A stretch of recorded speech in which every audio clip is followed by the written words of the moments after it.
Welcome to the Music Journal podcast, where we talk about the hottest things happening in music right now, and also how you can apply it if you're an aspiring producer or musician yourself. I'm your host, Wes Yee. I'm a producer, artist, and educator, and I'm stoked to be chatting with you. Let's make history. All right, welcome to another episode of the Music Journal podcast. Today we have a complete Renaissance man who goes by the name of Noble. And it's kind of a funny story of how we met. I'm working with an artist right now named Kyle Bent. And after one of our sessions, he randomly asked me if I could drive him to a networking event in South Bay, which is in Boston. So Boston's where both Noble and I grew up and where we currently live. And for a big city, it's weirdly really small. So I'd never even heard of South Bay before, but hooked my guy up with a ride, drove Kyle Bent to the networking event. And a few weeks later, I met Noble, and he's telling me about these events that he does in South Bay. And I'm like, why does that sound so familiar? And then at some point, it just clicked that that was the event that I took Kyle to. Noble's telling me that he just did one in August, and that's when that happened. So it's a pretty small world, and I'm super stoked to have him on. He's someone who's killing it locally with his vlog, the Museum TV, and he's been killing it forever, and we don't know each other super well yet, but I'm excited to kind of get to know him a little more right now. So Noble, welcome to the Music Journal, bro. Wes, what's good, bro, man? I appreciate you inviting me on, man. The Music Journal, what's going on, man? By the way, I'm not a huge fan of the word local, man. We underground, man. We get into it, bro. Oh, shit. You won't hear me say local again, then maybe I'll go in and edit it out or whatever. Nah, bro, we good. Dude, I gave, I guess, the story of how we met, and a little bit about what you do, but if you want to fill in some of those gaps, let everybody know a little more than the brief synopsis I was able to kind of put together. Feel free right now. For sure. Well, as Wes just said, my name is Noble. I created the Museum TV. We're pegged as Boston's premier vlog, and I've been running it since February 2014. We've been growing really well within the city, reaching out other cities and towns as well, like your Brocktons, your Everetts, your Somervilles, your Lawrences, your Lowells. You know, like we've really been trying to touch all these different places to really honestly help unify and create an infrastructure within this Boston music scene, which is just heavily lacking.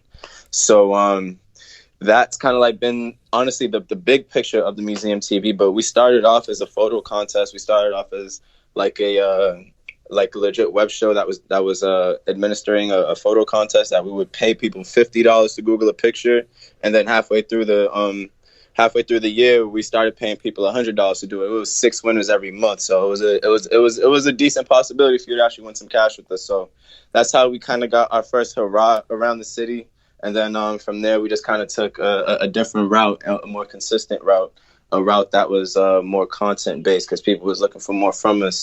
And it's just been growing since then, bro. Hitting OT with it. We've had notable names like Critch, who's signed to Interscope right now. Probably, I'm pretty sure through Rich Forever Music. I'm not fully sure his situation. Ty Dolla $ign we've interviewed.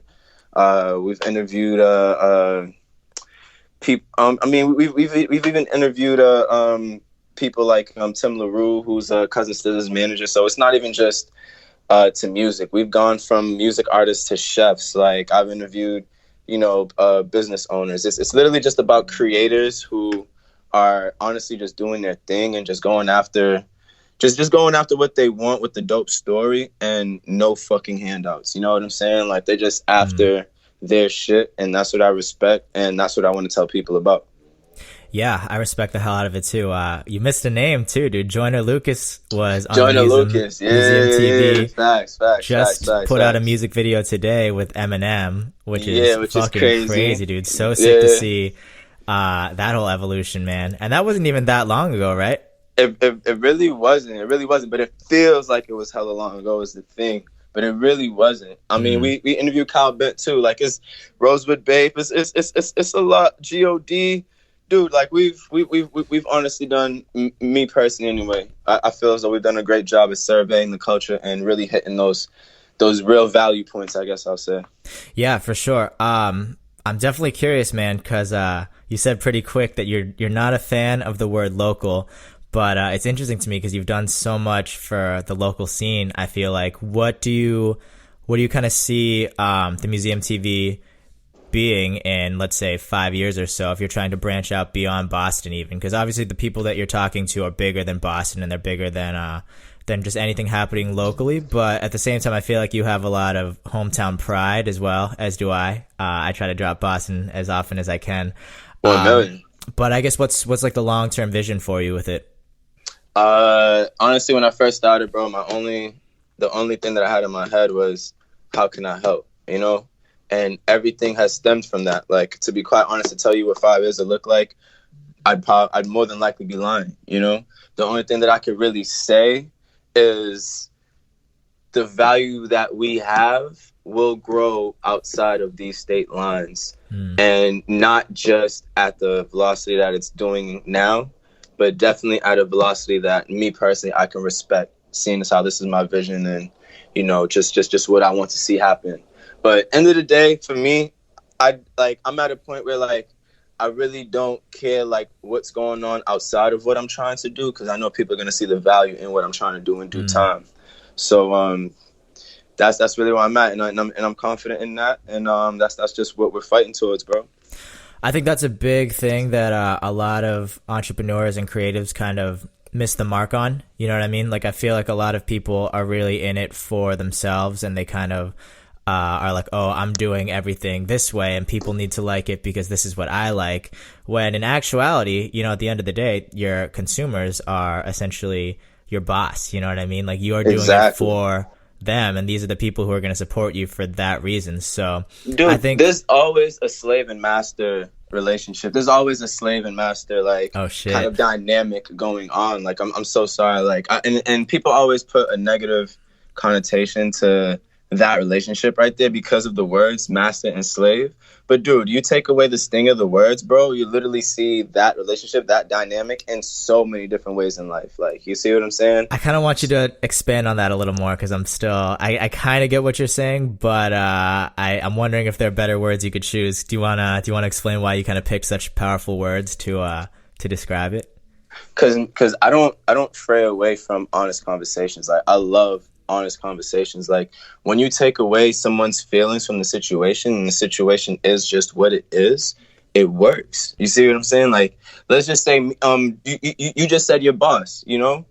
End of the day, when you really think about it, us creators that are doing all this shit for people to, you know, really love what we do, bro, we're slaves to that. You see what I'm saying? I see what you're saying. I get the analogy. Like, and now, like, those same peoples that we're doing everything for, those are our masters, really. When you go to work and you're dealing with your boss, you know, and you probably hate it in this form, but that is a slave and master, and that is a slave and master kind of like relationship. When you look at even like a parent and the child, like that parent that has the child kind of walking all over them. Clearly the child is the master and they're the slave, right? But you look at it the other way, a parent that's really disciplining their child, then it's the opposite. The kid's gonna be doing the chores. The kid's gonna be pretty much be the slave, and the parent will be the master. Even looking at computers, bro, there's a slave drive and then a master drive. You see what I'm saying? Like, bro, like the relationship is in so many different things in so many different forms. Like, when I talk about this, people always feel some type of way. But to be quite honest, I mean, if you can't keep it a million with yourself with how things are out here, then you're probably not keeping a million with yourself about other things too. I guess what I'm kind of grabbing from it is there's a way that you can positively have those relationships, right? You can have like a quote unquote slave and a quote unquote master. Like, it doesn't have to necessarily be a bad thing, because some people really want and kind of need that guidance, I guess, like especially with the like parent to child relationship that you were talking about. Exactly. Even look at like martial arts, bro. You know what I'm saying? You have a master. You see what I'm saying? Somebody who's teaching you everything, bro. Like, it's just people always put negative connotations to things. Even when you look at like compensation, bro. People only look at compensation. Most people only look at compensation as cash, but compensation could be other things. Whether somebody's taking care of a service for you, or like they're reposting that video on their Instagram for you. That is all compensation, bro. You see what I'm saying? Yeah, that is all patronage. What's your take on like a let's take like a relationship where there's clearly like a dominant figure in the relationship, and clearly somebody who's a little bit more submissive? Do you think that can be a good thing, or do you kind of think that they should be more equal playing fields? What's your take on that? My whole take on it is play the role that's going to help the team win. You see what I'm saying? Ooh, interesting. There's certain people that can be in a 50-50 relationship, and there's certain people that don't want to do shit, and then there's that person that is dominant and wants to help that person, and that situation works, and the opposite happens, bro. You know what I'm saying? It's just whatever you can do to reach an equilibrium, bro, a balance. You know what I'm saying? That's what you do. You know what I'm saying? It makes sense, man. I was actually catching up with a buddy of mine who moved to New York a couple years ago. Dude's fucking killing it. He lives in like a penthouse apartment in Times Square. I love bragging about this dude. But he was in Boston last night, so we caught up. We got a couple of beers, and we're talking about Joe Rogan. And he's a huge Joe Rogan fan. So am I. And, of course, as a podcaster, but, he's talking about how he thinks that it's bad that Joe Rogan is going on these crazy rants where he's talking about how like corporate culture is like fucking evil. And he's convincing a lot of people that in his opinion couldn't make it as an artist or an entrepreneur. And he's convincing them to not go into the corporate grind, which is what he does, and he's very successful with it. He's saying they're now going to try to do something that in his opinion they wouldn't be successful with, because some people really do kind of stay in the lines and there's nothing wrong with it. I don't think. I'm actually kind of envious sometimes of people who are totally content with doing the whole like stay in the box thing and being part of this corporate culture and 9-to-5 rat race. Because if you can find contentment in it, it's a lot easier to be stable by doing that than to do things like vlogging or podcasting or making music. So there's benefits to it too, man. And I think it's really interesting what you were saying, and it kind of reminds me of that conversation we were having last night, because it really just depends on the type of person you are. And, it does. And then where your quote unquote master is going to be different. But you are right that essentially you do always have one. Like as an entrepreneur, it's going to be the people who you're serving if you're successful with it. And I think you really are right, man, that the people who aren't successful are the ones who aren't cool with that dynamic. So I would say to somebody who is listening that's not finding success in what they're doing, maybe you're not putting value enough to the people that you should be serving, be it your listeners or your boss at work or whoever that person has to be. So that's a really important thing to recognize, I think. So I'm glad you brought that up. To be quite honest, I feel as though I'm a slave to what I'm trying to do for Boston. You see what I'm saying? Yeah. I'm totally okay with that being my master and what guides me. Right. You see what I'm saying? Yeah. Well said, man. People just always put a negative connotation to things that have traditionally been known as a negative connotation. You see what I'm saying? But for me, once you can really extract yourself out of all of that bullshit, to be quite honest, you can see so many different possibilities, bro. It's just like the N-word and like, this thing that, it used to have, but over time, well, for me anyway, it used to have. Over time, people have come to use it as a term of endearment instead, to kind of switch up that connotation. You see what I'm saying? People get so worked up over words. Once you understand that words are important, but just as important as they are is just as important as they aren't, and that just doubles back to having balance. I think the way that this is a really interesting topic. I think the N-word is really interesting, and I think the way that it's been kind of repossessed and redefined is really amazing. I have problems with it when people say it who aren't black. I don't know how you feel about that, because it's not really theirs to use historically. You know what I mean? Historically, yeah. It doesn't really make sense. So when they say it comes with a different definition that's kind of rooted in what's happened already in the past. So I definitely have problems with that. As an Asian man, I mean, I think it's really interesting that that word's been able to get repossessed, but different slurs like chink and shit, we haven't really gotten over that.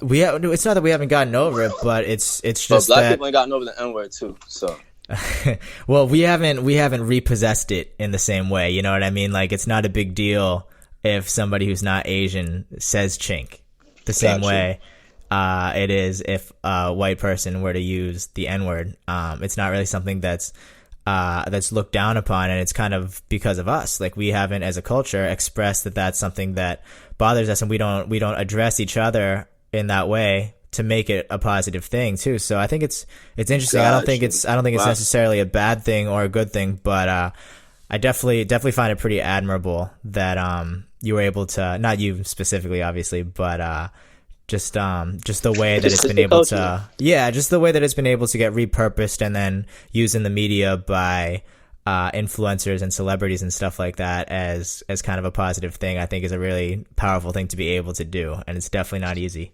So it's pretty fucking amazing, dude.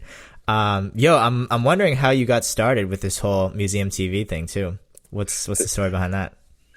Okay, so by the way, like, that segment, you already know I like open, honest conversations, bro. So if for the listeners, I just want you to understand that I'm just an open-minded soul, and I like talking about the hardest of hardest topics. So then I'm more comfortable with them, and I can live my life a lot more comfortable knowing that I can internalize more difficult scenarios. But to go into the museum TV itself, I graduated college, bro. Went to LaSalle College, graduated in 2013. I graduated cum laude with like a 3.6 average, triple minored in math, communications, law, and business with a major in marketing. Damn. And me personally, I got out and I'm like, word, I'm going to try and do this job thing, and just no work, just no work at all for a good few months. And for me, it's like, dude, like, I'm literally getting shafted out of these jobs because I don't know people, and it's just like, that's just straight up bullshit to me. And it's just, you start to think back at how you feel like you got bamboozled in this whole college thing, because now you're sitting on all this debt and, no means to really pay it back. And mind you, I knew what I knew then. You see what I'm saying? At that moment in time. Right. Fast forward maybe like a month or so, I read Rich Dad Poor Dad. And that honestly changed my perspective on a lot of things. That, to be quite honest, like, was like the game changer. And I'm somebody that likes to put random things together and make them make sense. Mm-hmm. So even like the actual museum space, like, is all things that are from different points in my life that are all into this room that just makes sense. You look around and it legit looks like a museum because of all these different concepts. Right now, if you were to look at our interviews, you would see picture frames with our logo in it. But prior to that, all the frames literally had different pictures in them that represented my life. And that was the primary basis of how the photo contest came. I told myself, these can't be the only pictures that represent my life. How can I involve people to revolve these pictures, just around cool cultural shit? And so that's how the museum kind of like was born. Like, one day, like, I'm thinking in my head, like, how can I kind of put all this together and, do what we got to do? And yeah, bro, like literally it just kind of came, like, it was like an epiphany moment. And usually when I have moments like that, I always write them down, or like I do like a voice memo, because when I go think about it tomorrow, it's not going to be the same form.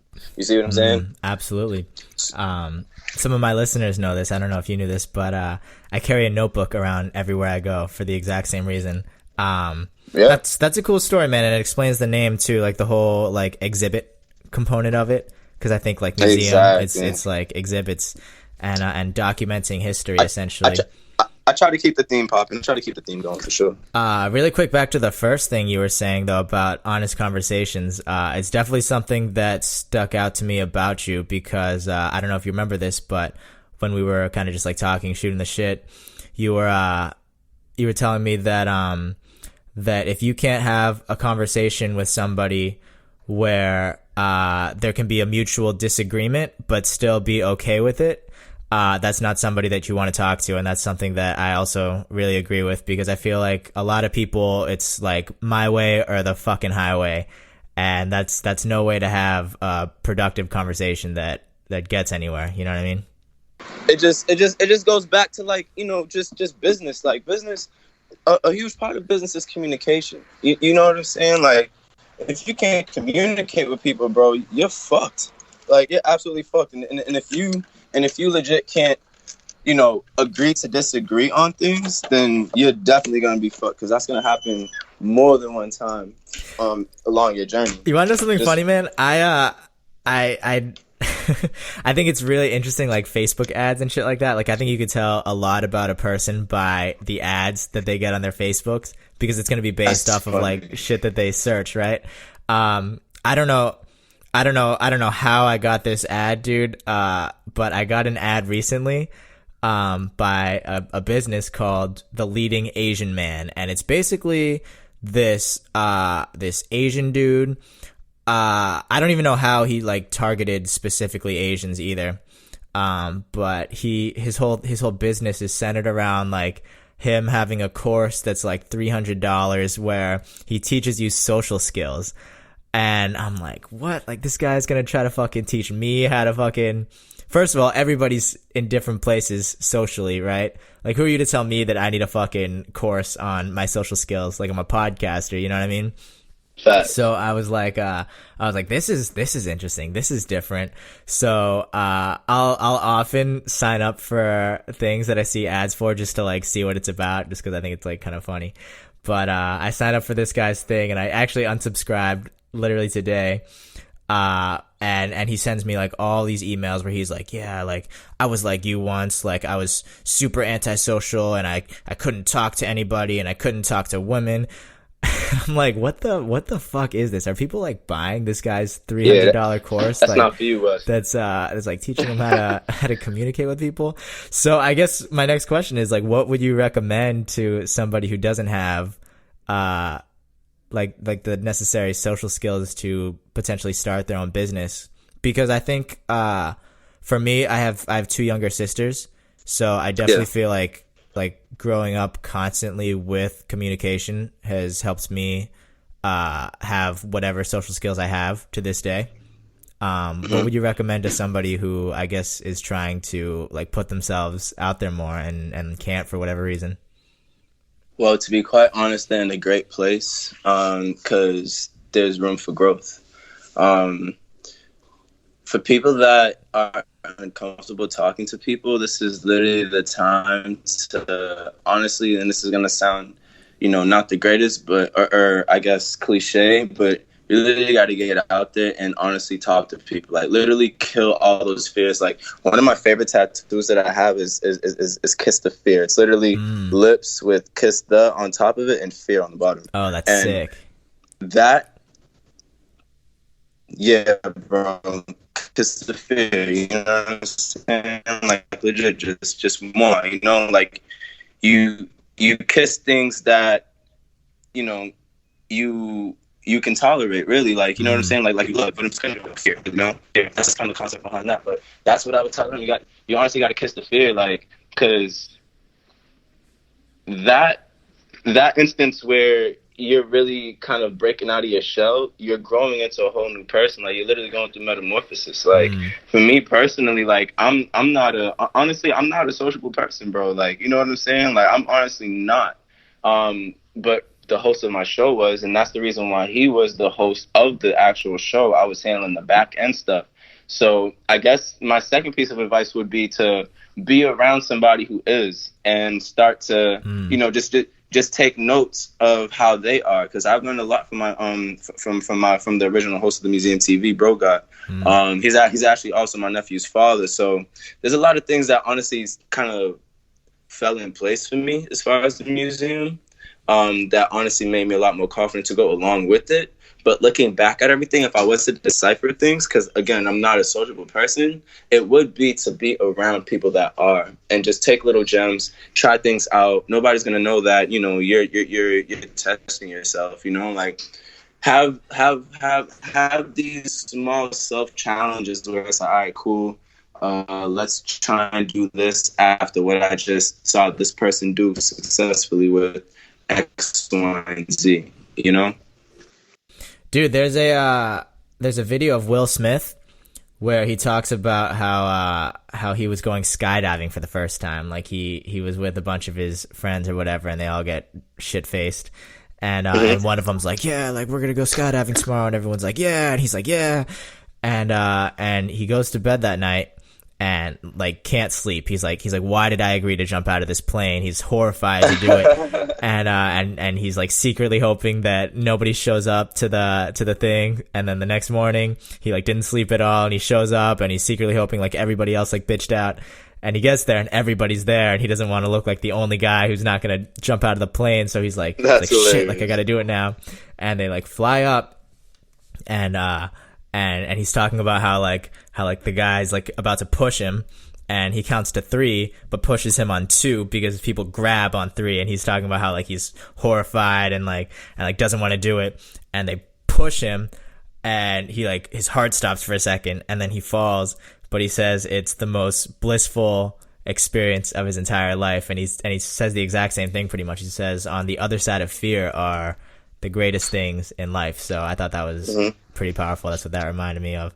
I know you've been traveling a lot for the Museum TV, man. Do you have a crazy story from traveling or anything that's happened?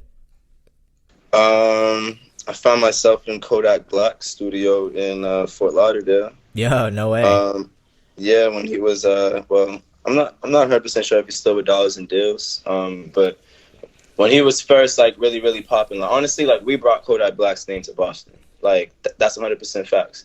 We brought Jay Critch's name to Boston. That's 100% facts. You know what I'm saying? Like because our vlog was kind of in place, people are seeing these artists for the first time, and then a few months later, you see that same person blow up, and it's like, whoa, the Museum TV put me on. You see what I'm saying? Yeah. But I ended up in Fort Lauderdale, right in Kodak Black's studio. Like literally, he had come out with this song. I want to say it's called "For My Struggle" or something like that. It was basically a song that was leaked, and then went crazy online. My boy Jo produced the beat, who I interviewed inside of Dollars and Deals when I was down there. Also interviewed I got Bullet, and then I got 808 Nate, who are all producers down there in Fort Lauderdale.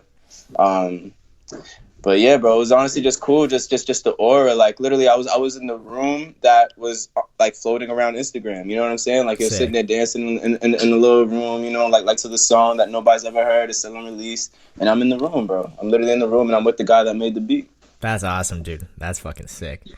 We're almost out of time, unfortunately. I have one question that I ask on every single episode.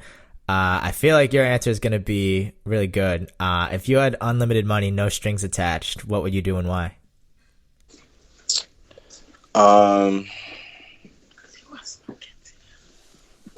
What would I do with unlimited cash? Jesus. Honestly, I would just build systems that would honestly build real infrastructures for people, like so people could actually get up off their feet. Not feel as though life is supposed to be 100% blissful, because it's not. That's a complete setup. And really just actually helping people be capable. You know what I'm saying? Like be the person that they genuinely want to be. And that's just from like I guess if I was like president or something, like building government programs where it's legitimate help for the public and not keeping them where they're at, really. You see what I'm saying? Yeah. I dig the hell out of that, man. Most people, when they answer that question, myself included, I'll start with like, oh, I want this for myself, and then I'll do this for other people. But you went straight into, I want to build these systems for other people. So I think that's really admirable. Can I quickly explain why though? Of course. Because for me, like my pops used to always tell me, you don't want to be the dude that has everything. You know what I'm saying? Because then everybody's gonna want to come to you for shit. You see what I'm saying? Yeah. And you want to keep your peace. You feel me? That should be one of your top values as a person. For me, anyway. And when everybody's eating, everybody's capable on their own.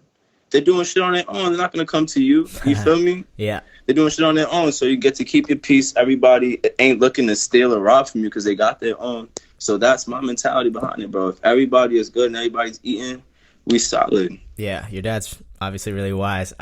There's a study, man, that I heard about recently. I'm not gonna get all the numbers exactly right, but they did a study about depression recently, and they surveyed people in the U.S. and they surveyed people in Japan. And what they did was they said, okay, you're depressed. Go do something that's going to make you happy. That's what they told them to do. And what happened was people in Japan, when they did something that made them happy, had like a significantly higher rate of the depression being cured.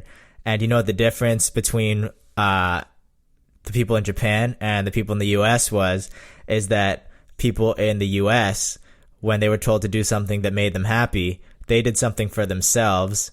Whereas the people in Japan, because of Japanese culture, when they were told to do something that would make them happy, they went out and did something for someone else and had a higher rate of cured depression from doing that. So I think it's really smart and really interesting. If you want to tell everybody where they can find your vlog, feel free to drop that right now.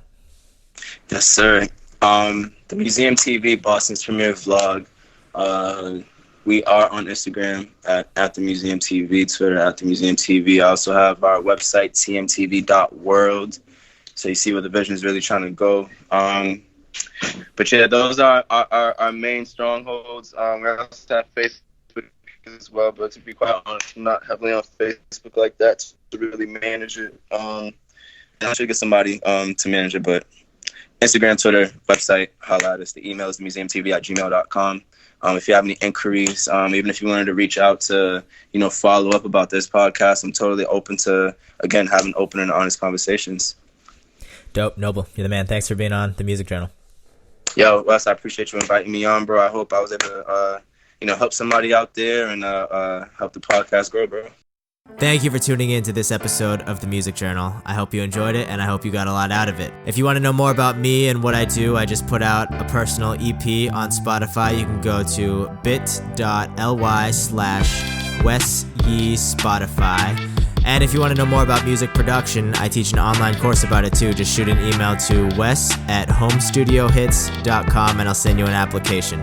Just for filling out the application, I'll send you a free sample pack of sounds I use to make the instrumental you're listening to and more. All these links will be available in the show notes, so you can check them out there. And while you're there, if you feel inclined to rate this show 5 stars, that would really help me out. Other than that, make sure you subscribe so you don't miss an episode. Thanks again. Peace.